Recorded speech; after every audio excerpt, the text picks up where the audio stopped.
A researcher would like to estimate the population proportion of adults living in certain town who have at least a high school education.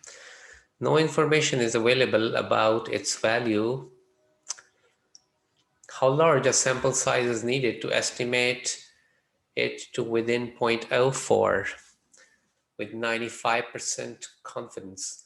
So remember, we just made a remark in the previous video that even if you need the sample size, which is what you need in this problem, you would use that width sample size option. So let's go to StatCrunch.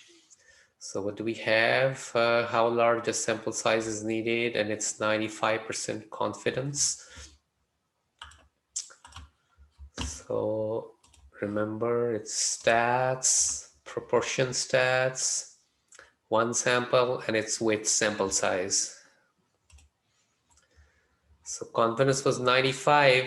And now the target proportion is sometimes given in the problem. If it's not given, then the default and the fair assumption is that you assume that, okay, it's 0.5.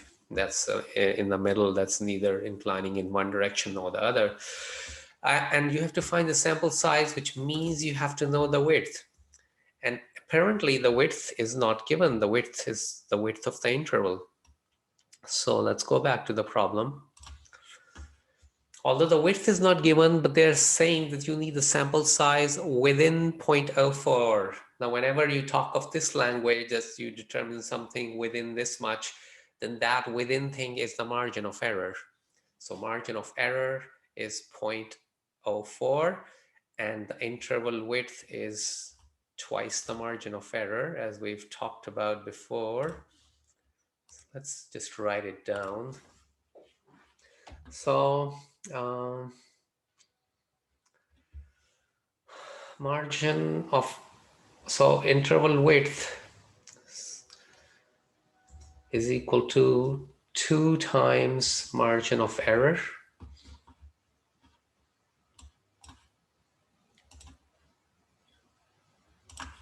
where W is the width of the interval,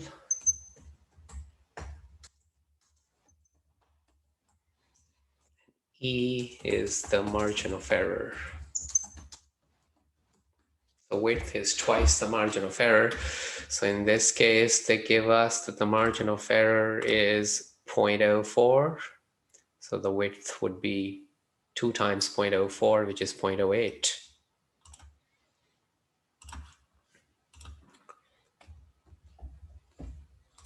And so the sample size would be 601. So you don't have to pay attention to this direction, round up to the next, to the nearest integer. This is the kind of direction that you will need if you are not using StatCrunch and you're doing the long way of using the tables. Then in the end, you will get a decimal answer from the table and you have to round it up. But if you're using StatCrunch, then you don't have to worry about this rounding up. Whatever StatCrunch gives you, that's the answer. It will always give you integer in this case. A researcher wishes to estimate with 90% confidence the proportion of adults who have high-speed internet. Her estimate must be accurate within 5%. So remember, whatever has the within with it, that's the margin of error. So here the margin of error is 5%. Find the minimum sample size needed using a prior study that found that 52% of the respondents said that they have high speed internet. So in this case, the target proportion is 52%. Confidence is 90%. Target proportion is 52%. So it's the same width sample size thing. What's the confidence? Confidence is 90. Target proportion 52.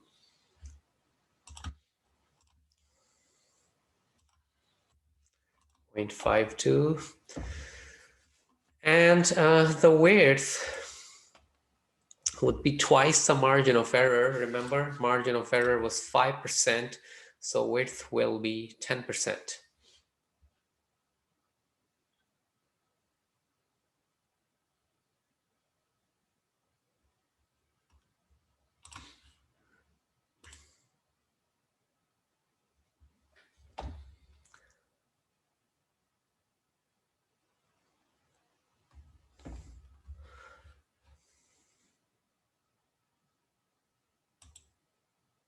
Okay, 10% means 0.10.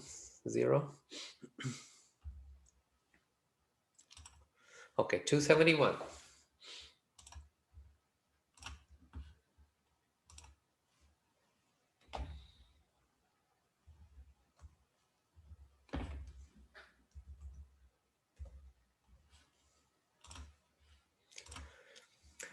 And now in part B, they say what's the minimum sample size needed assuming no preliminary estimate is available. So remember, if there is no preliminary estimate, then we use a target proportion of 0.5. That's the default one. Now you have to watch out for another thing. Look, when I changed remember originally I put the width as 0.10, but look, it has changed. In fact, it had changed during the previous problem. And that's always what happens, that if you're finding sample size, after you found the sample size, you will see in the box that the width that you see is different than what you entered. And the reason is they adjust this width so as to make the sample size as integer. So if you are in a problem and you have to do two parts, then don't assume that the width will automatically be what you put in. You have to manually change it back to what it needs to be. Remember, it was 10%, so 0.10. And again, you get 271. And the reason why the two answers are the same is that there was very little difference between the proportion you used and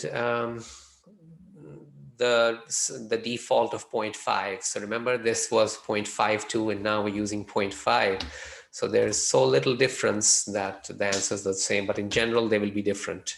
This is one of the rare problems where they come out to be the same. And that ends the section.